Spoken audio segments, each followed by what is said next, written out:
Subscribe to my YouTube channel for deeply emotional, romantic, and mature stories that echo through your heart.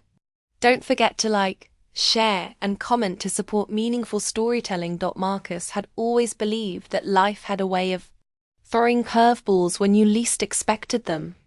At 28, he thought he had figured out the rhythm of his existence work at the marketing firm. Weekend dinners with his father and stepmother Claire, and the occasional date that never seemed to lead anywhere meaningful.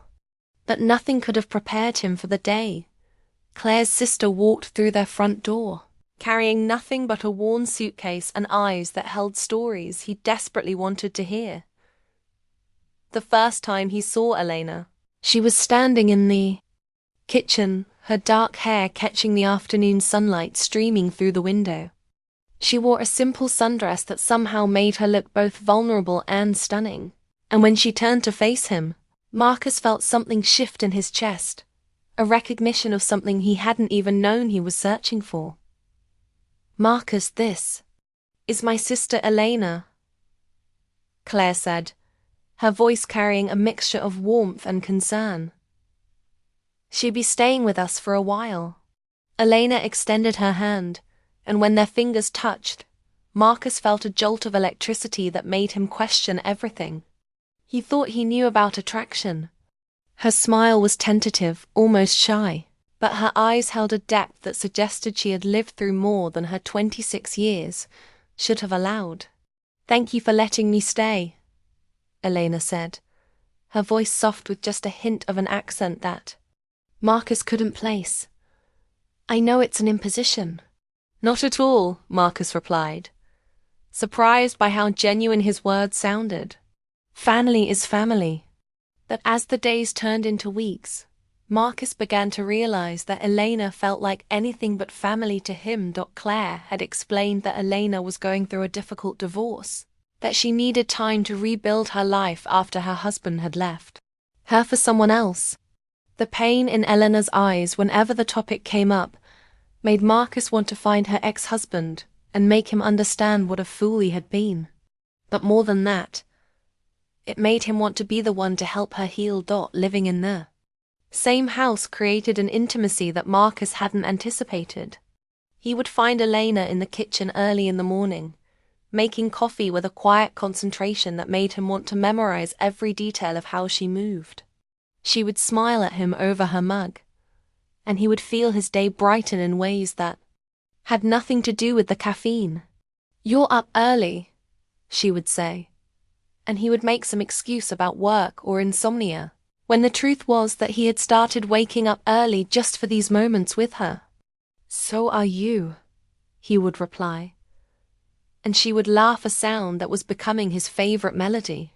"I've never been much of a sleeper," Elena would admit, and Marcus would wonder what kept her awake at night. What thoughts chased through her mind?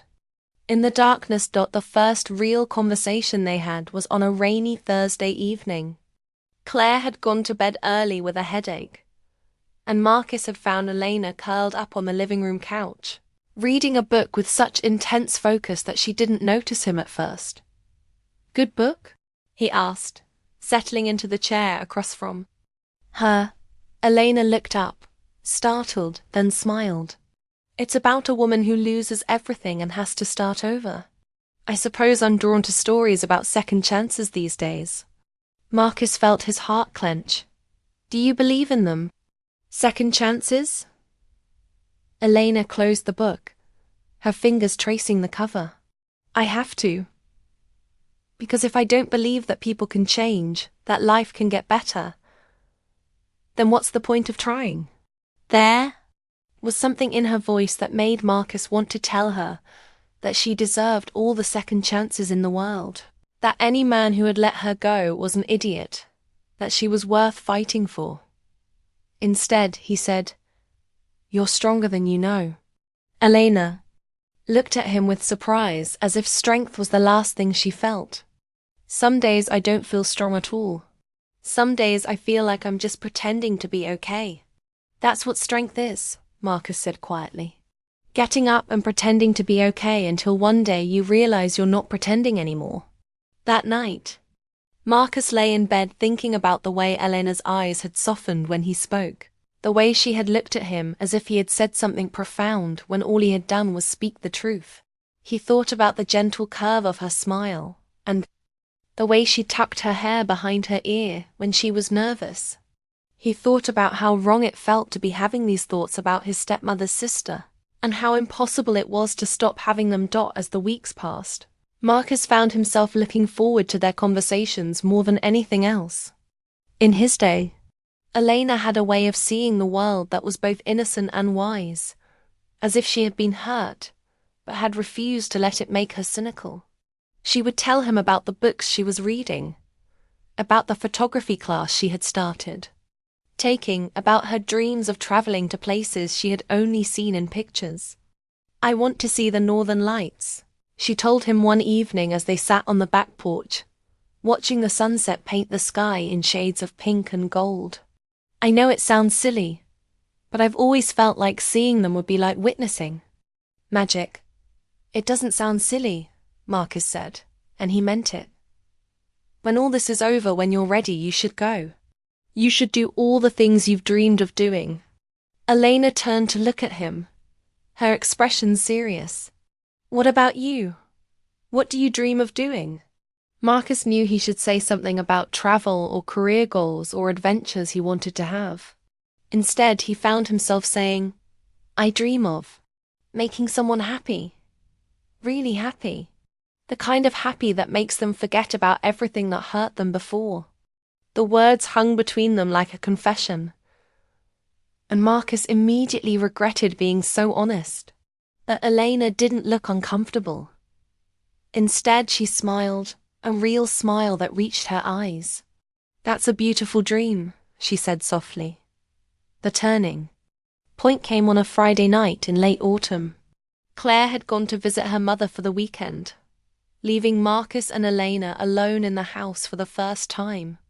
The air between them had been charged with something unspoken for weeks, and without Claire's presence as a buffer, that something seemed to crackle with new intensity. They had decided to cook dinner together, something they had never done before. Elena had suggested making pasta, claiming she had learned to make sauce from her Italian grandmother. Marcus had offered to help, and they had found themselves working side by side in the kitchen, their movements synchronized in a way that felt natural and right. "Hand me the oregano," Elena said, and when Marcus reached for the spice rack, his arm brushed against hers. The contact was brief, innocent, but it sent a shiver through both of them. "Sorry," he murmured, but he didn't step away. "Don't be," Elena whispered, and when she looked up at him, Marcus saw something in her eyes that made his breath catch. They were standing close enough that he could smell her perfume, something light and floral that made him think of spring mornings. Her lips were slightly parted, and Marcus found himself leaning toward her without conscious thought. "Marcus," Elena said, his name a question on her lips. "I know," he replied, though he wasn't sure what he was agreeing to. "This is complicated," she whispered. "I know that too." They stood there for a moment, caught between desire and duty, between what they wanted and what they knew was right. Finally, Elena stepped back, her cheeks flushed. "The sauce is burning," she said, though they both knew it wasn't. They finished cooking in silence, but the air between them remained charged. Over dinner, they talked about safe topics: work, the weather, a movie Elena had seen. But underneath the mundane conversation, Marcus could feel the weight of everything they weren't saying. After dinner, they settled on the couch to watch a movie, but Marcus found himself more aware of Elena's presence beside him than anything happening on the screen. When she laughed at something funny, he felt warmth spread through his chest. When she shifted closer during a tense scene, he had to resist the urge to put his arm around her. "Marcus," Elena said during a quiet moment in the film, "can I ask you something? Anything. Do you ever feel like you're living someone else's life? Like you're going through the motions of being who you think you should be, But it's not really you. Marcus turned to face her, struck by the vulnerability in her voice. Every day, he admitted. Until recently. What changed recently? Marcus looked into her eyes, seeing his own longing reflected there. You know what changed? Eleanor's breath caught, and for a moment Marcus thought she might lean toward him. Instead, she stood abruptly. I should go to bed.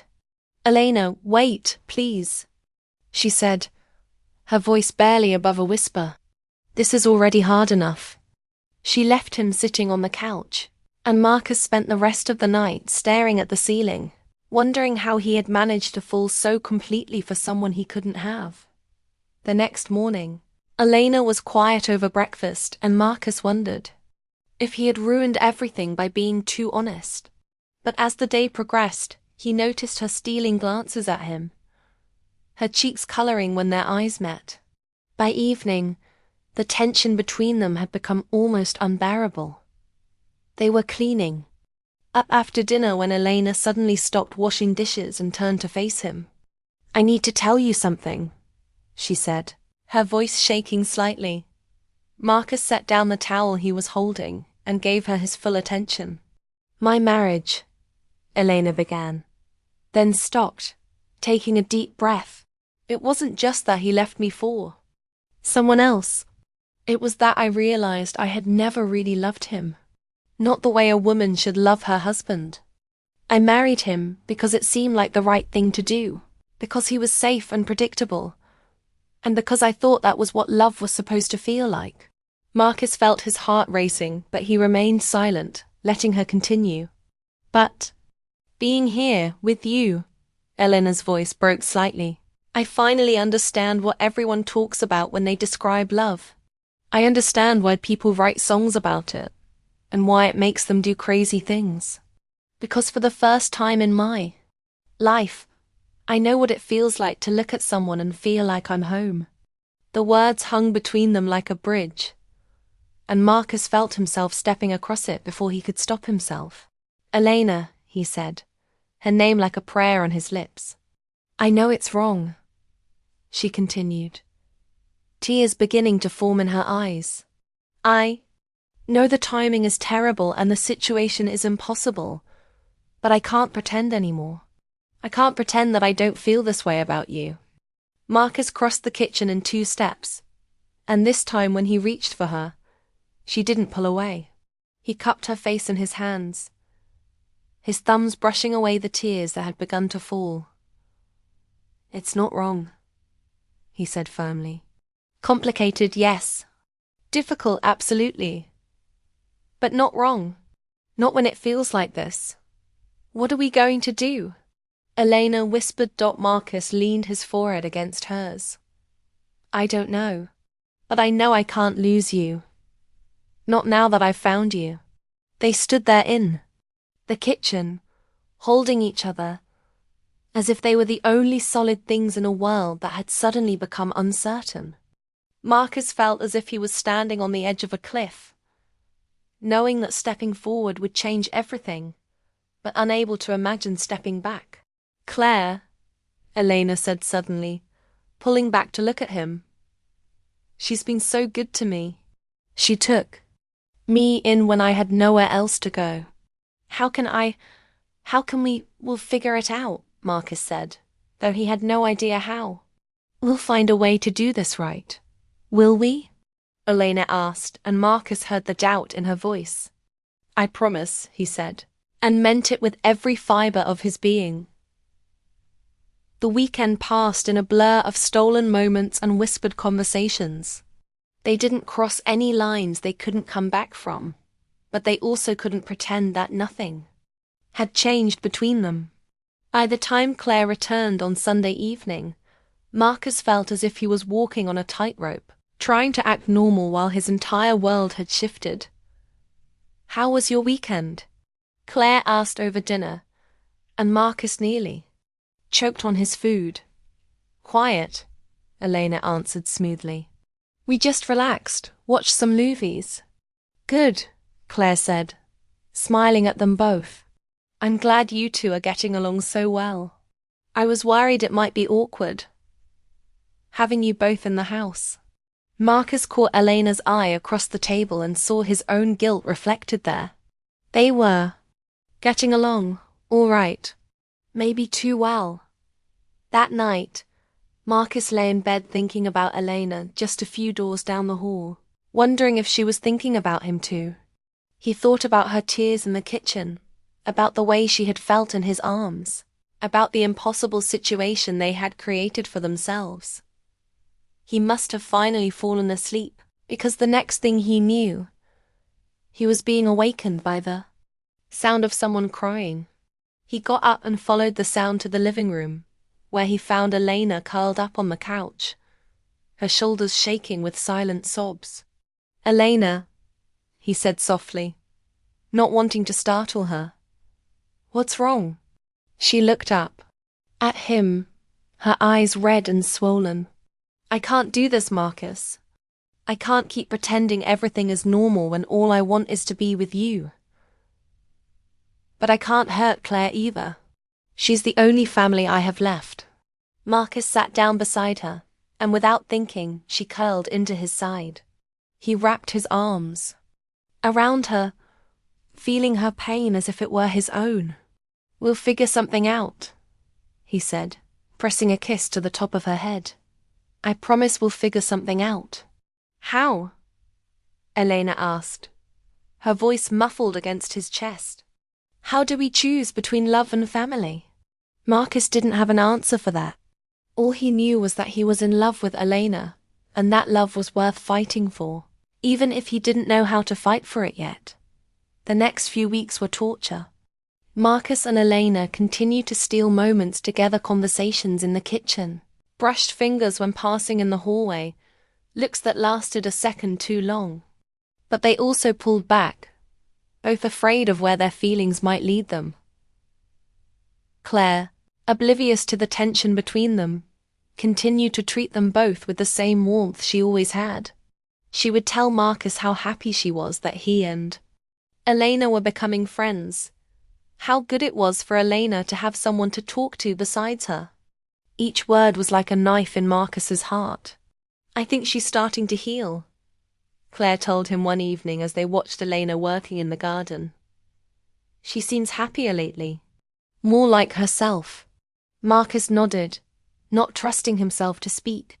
Elena did seem happier, but he wasn't sure it had anything to do with healing and everything to do with the secret they were keeping. The crisis came on a cold December evening. Elena had been living with them for 3 months, and Marcus had been in love with her for nearly as long. He had been working late, trying to avoid another evening of pretending everything was normal, when he came home to find Elena waiting for him in the living room. "We need to talk," she said, and Marcus felt his heart sink. "Okay," he said, sitting down across from her. "I got a call from my lawyer today," Elena began. "My divorce is final. I'm free." Marcus felt a surge of hope, followed immediately by confusion. If Elena was free, then what was the problem? "That's good news, isn't it?" he asked. Elena shook her head. "I also got a job offer in Seattle. It's a good job, Marcus. The kind of fresh start I've been hoping for." The words hit Marcus like a physical blow. "When would you leave?" 2 weeks. Marcus felt the world tilt around him. 2 weeks? "Elena, we haven't even talked about." "About what?" Elena interrupted, her voice sharp with pain. "About how we're going to tell Claire that we've fallen in love. About how we're going to explain that while she was being kind and generous, we were falling for each other behind her back." "It's not like that," Marcus said desperately. "What we have isn't something to be ashamed of, isn't it?" Elena asked, tears streaming down her face. "Because I feel ashamed, Marcus. I feel like I've betrayed the one person who helped me when I needed it most." Marcus moved to sit beside her, taking her hands in his. "Elena, love isn't something you can control. It's not something you plan or schedule. It just happens." "I know that," Elena whispered. but knowing it doesn't make it hurt any less. So what are you saying? Marcus asked, though he was afraid he already knew. I'm saying I think I should take the job.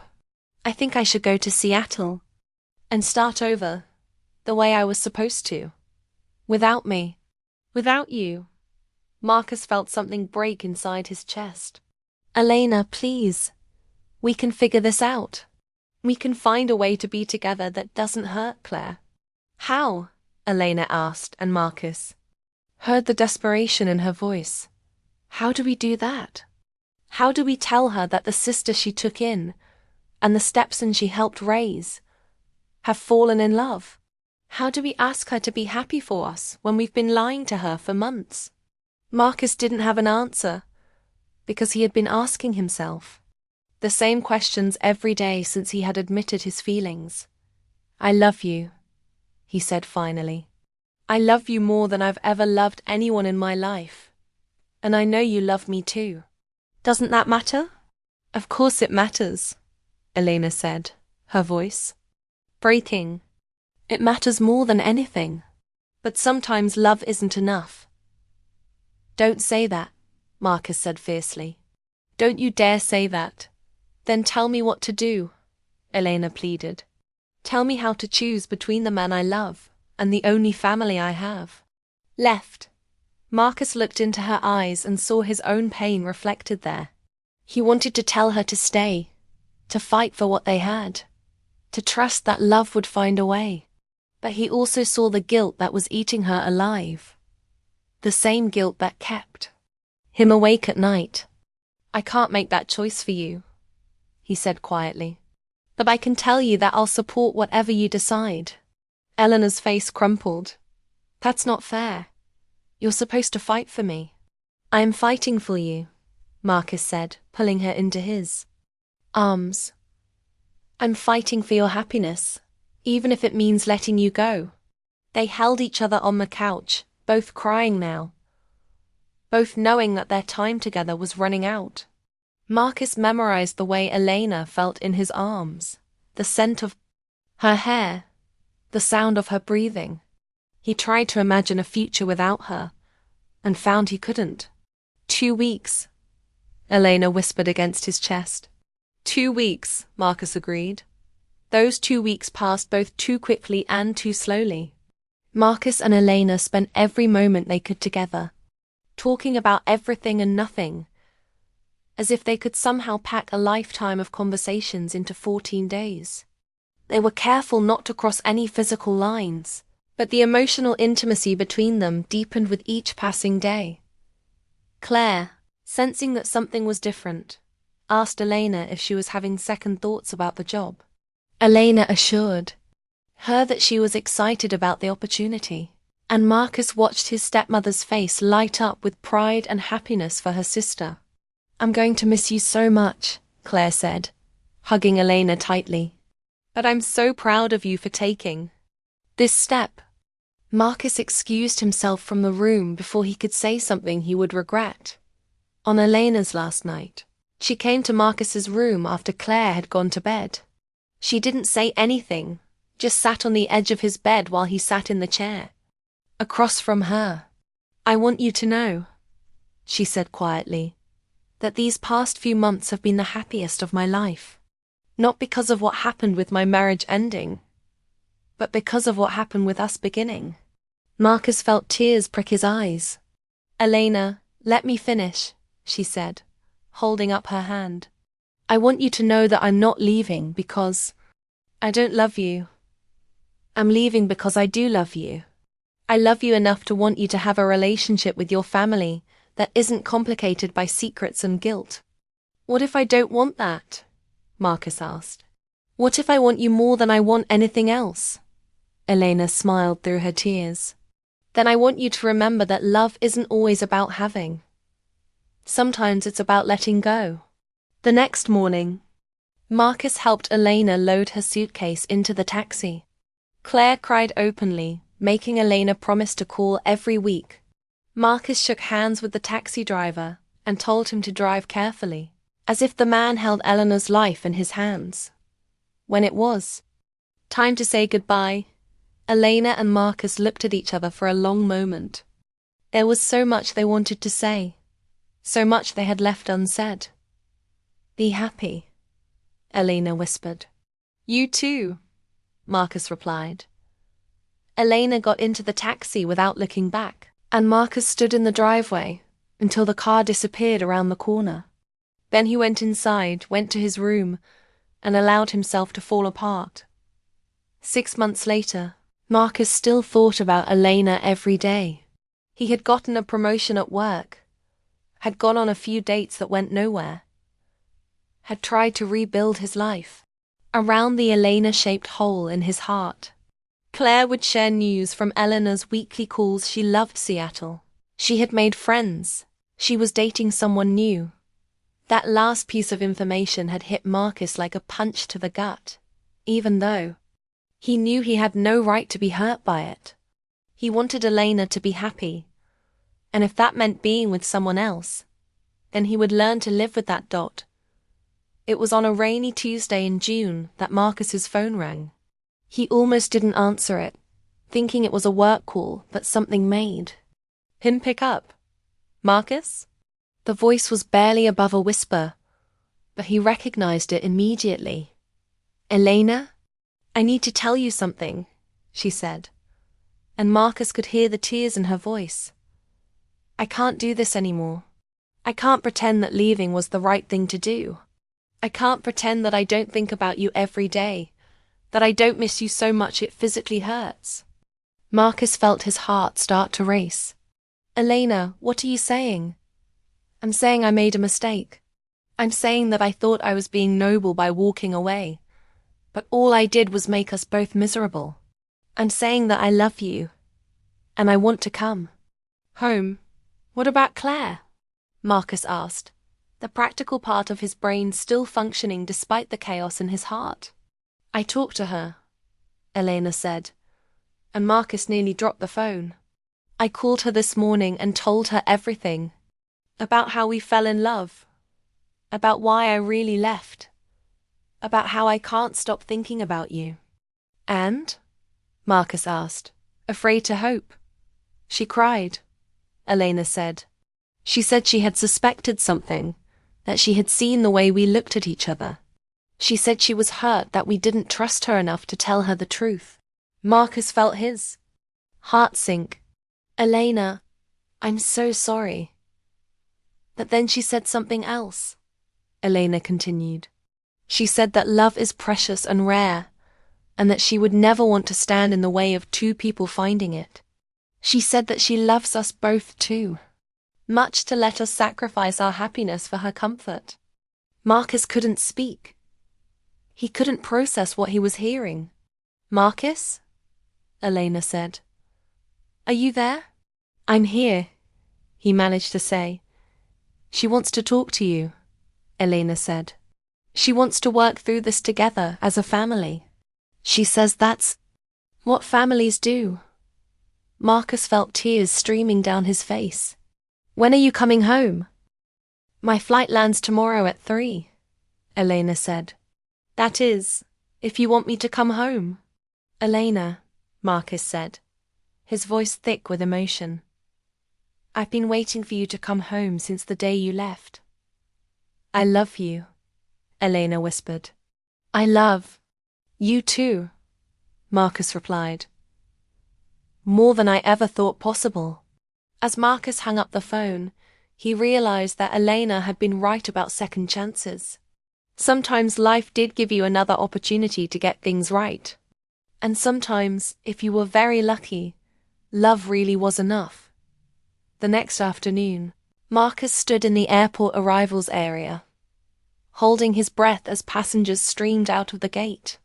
When he saw Elena, looking tired but radiant, he felt his heart skip a beat. She saw him at the same time, and her face broke into the smile he had been dreaming about for 6 months. They ran toward each other, and when Marcus caught her in his arms, he felt like he was finally, truly home. "I missed you," Elena whispered against his ear. "I missed you too," Marcus replied, holding her tighter than he had ever held anyone in his life. As they drove home together, Marcus realized that sometimes the most beautiful love stories weren't the ones that were easy. They were the ones that required sacrifice and patience. The ones that taught you that love wasn't just about finding the right person, but about becoming the right person for them. And as Elena reached over to take his hand, her fingers intertwining with his, Marcus knew that whatever challenges lay ahead, they would face them together. Because sometimes, if you were very lucky, love really was enough to change everything.